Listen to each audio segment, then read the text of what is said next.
Oh, Sebastian! Kinuha nitong singsing mula sa sinuot at palasangsingan niya. Will you marry me, Lillian? She gasped. Nanlaki ang matang napatitig siya rito, ni hindi makaapuhap ng sasabihin. I don't know what to say. Just say yes, Lillian. Nagangat siya ng paningin at sinilubong ang mga mata ni Sebastian. Do you love me, Sebastian? Sandali akong natilihan. I guess I do. Sinabi ko na sa'yo mula na makita kita, laman ka ng isip ko. Only because I look like her dead wife. Aniya sa nahahapong tinig. Diyo ko ni Lillian ang singinsing sa daliri niya. It had fit her finger perfectly, subalit ang kislap na yon tila tinutula siya. Muli siya nag-angat ng tingin dito. You are proposing because I look like her. Please, Sebastian, huwag mo siyang buhayin sa katauhan ko. Nanatili sa ganong ayos pagkatapos inihilig ang ulo sa sandalan ng sofa. Tumitig sa kisame. I cannot seem to get away with that, can I? He said without looking at her. No matter what I say, you won't believe me. Lahat ng gusto kong sabihin kahit galing pa yun sa kaibuturan ng puso ko, iisipin mong sinabi ko yun para kay Rowella. So how do you think we deal with it? This time his voice held a challenge. Lumakad sa salamin tungo sa dingding. Sa ibaba sa dako paroon, buong syudad ng Paranaque. Ang bahaging yun ng sukat ay binabahayan na naglalaki ang industrial building. Hindi ko kayang sagutin ang tanong na yan, Sebastian. She said softly. I won't lie to you. No man has ever bothered me the way you do. Ang mga kamay nito dumapo sa balikat niya at tinapit patungo sa dibdib nito. Do I bother you, sweetheart? Yumuko ito at pinaulanan ng mumunting halik ang leeg niya. She gave a sigh of pure pleasure. His hand slipped down to her breast and kneaded them. Sebastian groaned his need. I love you. I can't let you out of my life. Masasaktan lang ako, Sebastian. Ang asawa mo hindi lang napagitan sa ating dalawa. Take a chance on me. I promise not to hurt you. Maaari si Lillian na tumanggi at di magpipilit sa Sebastian. But when he bent his head and kissed her, she was lost. It was as if fate had played its part. She wanted Sebastian so much. His mouth was still fused with hers when he lifted her from the floor and carried her to his bedroom. Di matiyak ni Lillian kung paano nabuksan ni Sebastian ang pinto o kung talagang nabuksan na ito, but she did not care. Ilang sandali pa'y naramdaman niyang malambot na kutson. Umungol siya nang kumawala ito. Sebastian chuckled and took his eyeglasses off and placed it on top of the bedside table. Pagkatapos nagmadaling hinubad ng mga kasuotan. Tinitigan niya ito, pinaglandas ang mata sa magandang katawan na tila inukit ng maestro. When her eyes moved down to his huge and steely arousal, little tremors of desire raked her body. It did not take long before Sebastian joined her again. Lillian, he murmured in her lips. Then his mouth moved to kiss her cheeks, her brow, her temple. Pinaraanan ng mga labi nito ang leeg niya at napapasinghap siya nang maramdaman ang init na hininga nito sa tenga niya. Ang mga kamay niya ay gumagawa rin ng sariling paglalakbay sa katawan nito. Flashes racked her brain. It was as if her hands were trailing an old familiar territory. She mentally shook the flashes off and brought her hands to the lean contours of his chest. Ang mga kamay tumaas patungo sa balikat nito. Humahaptos sa matipunong likod at muling bumalik sa dibdib nito. Then her fingers traveled down the taut surface of his abdomen. Sebastian tumbled his fingers on the buttons of her blouse and then eased them over her shoulders and pinned her arms at her side. Di niya makuhang kumilos, subalit baliwalayan kay Sebastian. He kissed her lips once more at muli, inangkin ni Sebastian si Lillian. Itinukod ni Sebastian ang siko sa kama at tinitigan si Lillian. Namumula ang mga pisngi nito, her lips a little swollen from his kisses, and she was beautiful. Sweetheart, he whispered. Lillian closed her eyes and sighed. Ano na lang ang sasabihin ng sekretarya mo? At yung mga empleyado nakakaalam na pumanhik ako sa opisina mo? He chuckled. Isn't it a little too late for that? He pulled her into his arms and kissed her. Then his hands moved down to curve the soft roundness of her bottom. He was getting hard again. Tinaas ni Lillian ang kamay at hinagod ang buhok niya habang hinahagkan niya ang dibdib nito. He tugged one swollen nipple and then the other with his lips. Sebastian! Lillian murmured her name. Bahagya niya itong sinulyapan at binilik ang pansin sa naudot na gagawin nang matigilan siya. Shock invaded him as he gazed at her thighs. To be specific, at the reddish red mark on her inner left thigh where the birthmark curled up and disappeared through her curls. Sebastian? Pabulong na usa ni Lillian nang mapunang natigilan siya. What's wrong? My God! Ani ang nagpupuyos ang dibdib sa galit. Paano mo nagawa to, Rowella? Nakita ni Sebastian ang paglatay ng kalituhan at hapdi sa mata ni Lilian. Rowella? Tinawag mo akong Rowella. Let's stop this game right now. It's over. Pain and anger meld each other. Sino mga taong kinutsalba mo para magpanggap ng mga magulang mo? And I want to know why, he said painfully. Tumayo siya at tinampot ang boxer sa sahig, isinuot, pati na ang pantalon. Sa lahat ng yon, hindi humiwalay ang mata niya rito. Hindi kita maintindihan, Sebastian. Nilingan nito ang nakakabagabag na telepono na patuloy sa pag-ring. Sir, I'm sorry but there's an emergency phone call for Miss Anderson. Ang sabing di raw niya sinasagot ang cellphone niya. It's her grandmother in line 2. Tuluyang napabangon sa Lilian. Nag-atubili kung paanong makukuha ang tawag. Pagkuway pinindot ang number 2 at tinampot ang telepono. Hello, Iha. Grandma, what's wrong? Tumayo siya at sabay dampot ng kumot na nasa kama. Tinapis kung paano na lamang sa katawan. No, Grandma. No. Oh, God. Humagulhol na si Lilian ng iyak. Sebastian listened and watched with frown. Darating ako kaagad, Grandma. Yes. Binaba ni Lilian ang telepono. Hindi ni Sebastian tinapunan ng tingin at isa-isa hinagilap ang damit na nagkalat sa sahig at nagmamadaling nagbihis. What happened? Napalingon siya kanya si Lilian. Tila noon lang napansing naroon siya. Sinugod nila si Daddy sa ospital. Her sobs were controlled but Sebastian could see she was starting to break down. They've been trying to contact me through my cell phone but I left it in my office. Nagpapanik na hinanap ni Lilian ang sapatos. Inabot yon ni Sebastian at halos matapilok to ng suotin yon. I'll take you to the hospital. Aniya sa hindi mababaling tinig. Malapit lang yun dito. Sa Asian Hospital nila dinala si Daddy. Tinakpan ni Lilian ang bibig para wag kumawala ang pagkagulgol. Ang galit ni Sebastian biglang nabantuan. Pinigil ang sariling ikulong to sa mga bisig niya. Di niya malaman anong dapat isipin. Hindi umaarte si Lilian sa paghihisteria nito. Hindi rin niya naiintindihan ang nangyayari. He would swear this woman was Rowella. No two women could have the same birthmarks on exactly the same spot.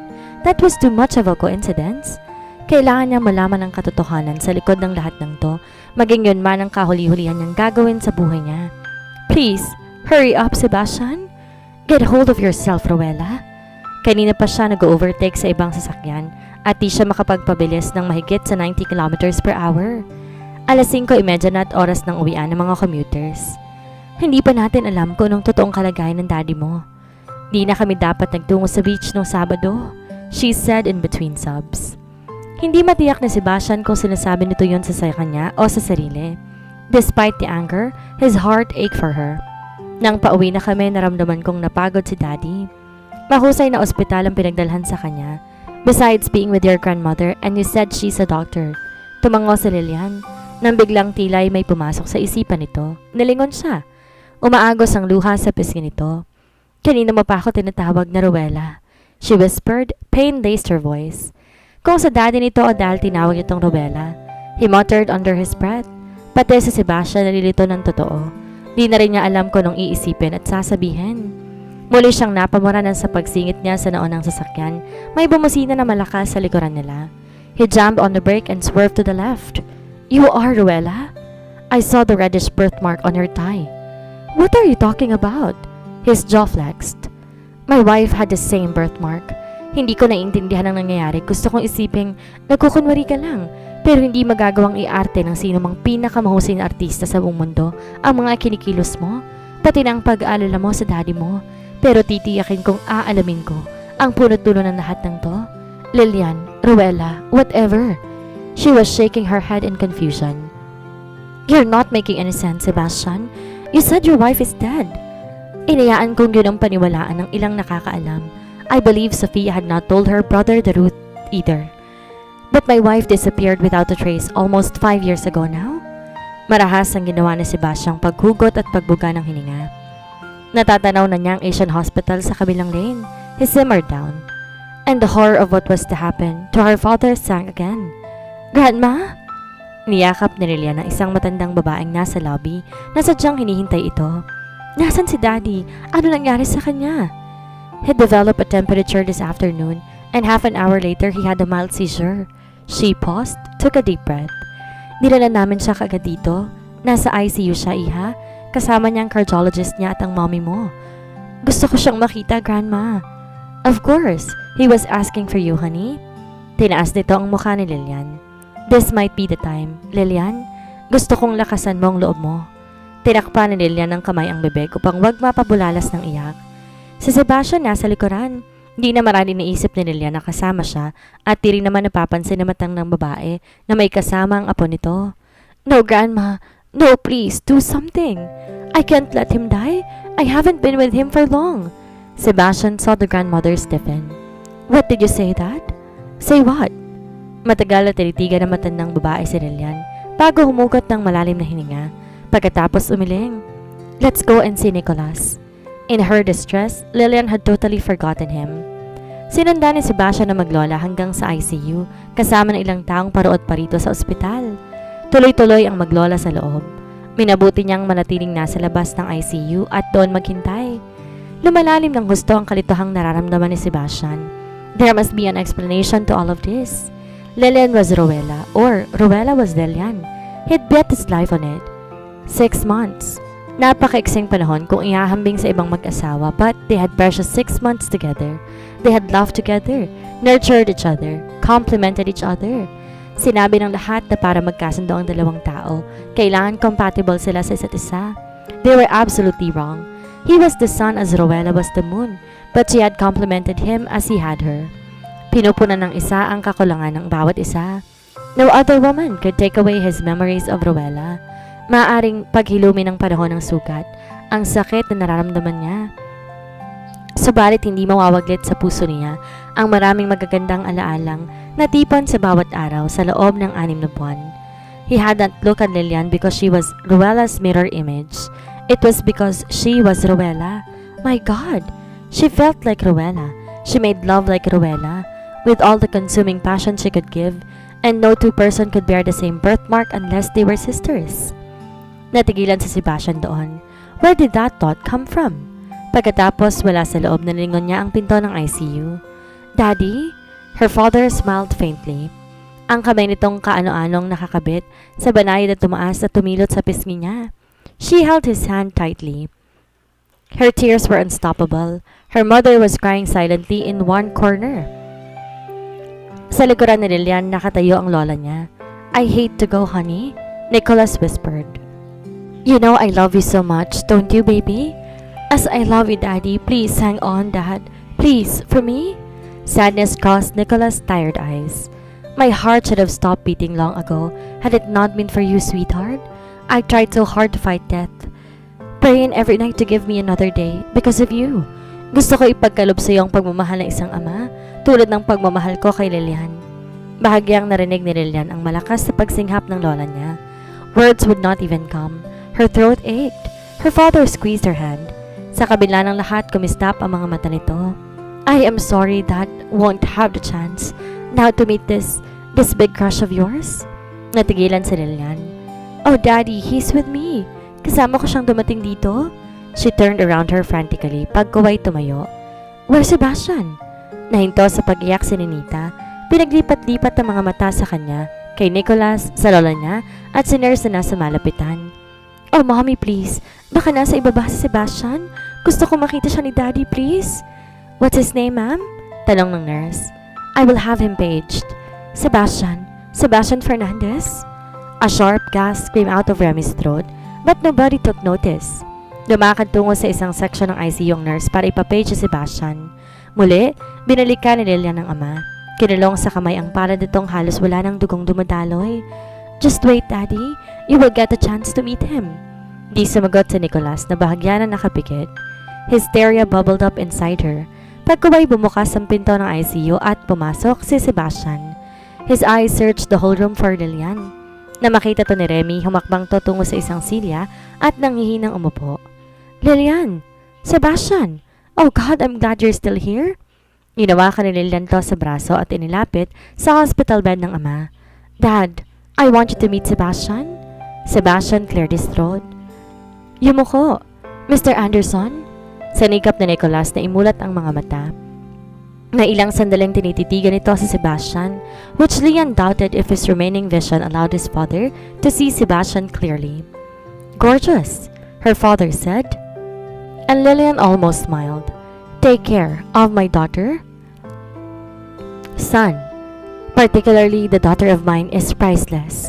I promise her I love her, have always loved her. Nothing and no one can take her away from me now. There was a steely determination in his voice that Lillian looked up at him. You have my blessing. Then he turned to where his wife was standing. Gumalaw ang labi nito sa isang mabuhay na ngiti.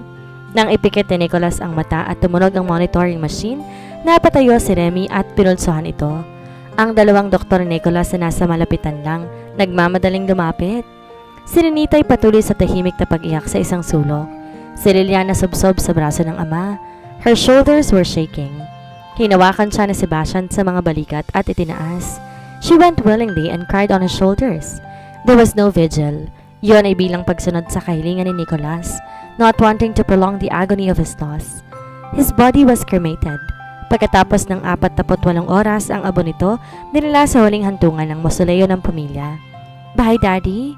Usal ni Lilian nang nasa sasakyan na sila. Ang ilang mga kakilala at mga kaibigang nakiramay ay nauna nang umalis.